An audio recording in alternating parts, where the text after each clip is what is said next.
नमस्कार, मैं हूं अनुपम। इस वक्त के बुलेटिन के साथ सबसे पहले बात करते हैं बड़ी खबर की। Uttar Pradesh special task force ने प्रदेश में हिंदू धार्मिक संगठनों के नेताओं और हिंदू धार्मिक स्थलों पर हमला करने की साजिश रचने वाले पीएफआई के 2 सक्रिय सदस्यों को गिरफ्तार किया है। केरल के रहने वाले दोनों सदस्यों में एक असद बदरुद्दीन और फिरोज खान के तौर पर इनकी पहचान हुई है। दोनों आरोपियों के पास से विस्फोटक सामग्री भी बरामद हुई है। साथ में डिटोनेटर और चौंकाने वाले दस्तावेज भी मिले हैं। इन दोनों का संबंध पीएफआई से बताया गया है। इनके पास से 16 अदद हाई क्वालिटी एक्सप्लोजिव डिवाइस बरामद हुए हैं। 32 बोर की पिस्टल भी मिली है। से जुड़े 2 संदिग्ध लखनऊ में गिरफ्तार हुए हैं। एसटीएफ ने बम विस्फोट की साजिश नाकाम कर दी है। पीएफआई के मिलिट्री कमांडर बदरुद्दीन और फिरोज खान को एसटीएफ ने अरेस्ट किया है। दोनों आरोपी केरल से आए थे। गिरफ्तार आरोपियों के पास से भारी मात्रा में विस्फोटक सामग्री मिली है। 2 व्यक्तियों को गिरफ्तार किया है, जिसके पास से भारी मात्रा में एक्सप्लोसिव,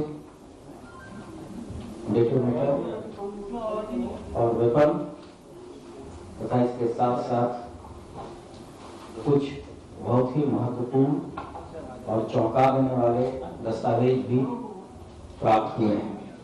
नई दिल्ली हिंसा में भी संगठन की भूमिका हो सकती है। आरोपी के संगठन छोटे छोटे ग्रुप बनाकर ट्रेनिंग देता है। कल पीएफआई के स्थापना दिवस को लेकर भी अलर्ट है।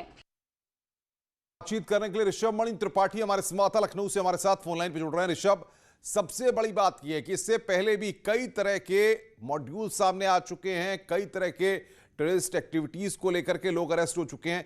इनका नेटवर्क कहां तक है, किस तरीके से ये जाल बुना गया, विस्तार से बताएं। अनुपम, देखिए, जो पीएफआई के संगठन को लेकर बात की जा रही थी, पहले संगठन कहता था कि ये वर्ग विशेष के युवकों को शिक्षा को लेकर के, स्वास्थ्य को लेकर के, उनकी जागरूकता को लेकर के काम करता है।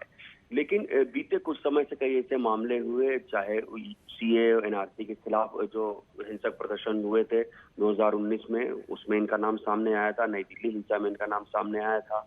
हाथरस में जो एक घटना हुई थी, दलित बालिका के रेप के साथ बाल हत्या का मामला आया था, उसके बाद इनकी भूमिका सामने आई थी कि हाथरस कांड की आड़ लेकर उत्तर प्रदेश में सामुदायिक सद्भाव बिगाड़ने की ये कोशिश कर रहे थे। इनकी पूरी प्लानिंग थी। उसमें 4 आरोपी गिरफ्तार हुए। तो लगातार सारे तारों को जोड़कर सारी देश की सभी एजेंसियां मान के चला जाए, केंद्र की भी, राज्य सरकारों की भी काम कर रही थी। जिसके बाद ये खुलासा हुआ है कि ये एक अपना ऐसा ऑपरेशन तैयार करना चाह रहे थे, एक ऐसा आउटफिट तैयार कर रहे थे जो हिंसक गतिविधियों में लिप्त होगा। कल जो असद बदरुद्दीन गिरफ्तार हुआ है, उसको मोटे तौर पे इनका मिलिट्री कमांडर कहा जा रहा था। इसके पास से 12 शहरों के रेलवे टिकट बरामद हुए हैं। बीते जनवरी में ये 12 शहरों की यात्राएं कर चुका है। वहां छोटे छोटे ग्रुप्स बना रहा है युवकों के, उनको ट्रेनिंग दे रहा है, जिसमें उनका ब्रेन वॉश किया जाता है। उनको बारूद, एक्सप्लोसिव इस्तेमाल करने की ट्रेनिंग दी जाती है।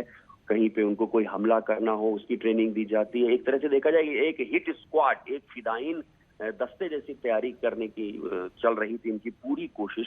एक बड़ी योजना इनकी जरूर थी। और जो युवक हैं वर्ग विशेष के, उनके मन में जहर भरा जा रहा था राष्ट्र के खिलाफ, और उनको भड़काया जा रहा था कि कभी भी इस देश के खिलाफ कोई जंग छेड़ी जा सके। तो बिल्कुल ऋषभ, बहुत बहुत शुक्रिया आपका हमारे साथ जुड़ने के लिए और तमाम अपडेट्स देने के लिए। ऋषभ मणि त्रिपाठी हमारे संवाददाता लखनऊ से इस वक्त की बड़ी खबर पर जानकारी दे रहे थे।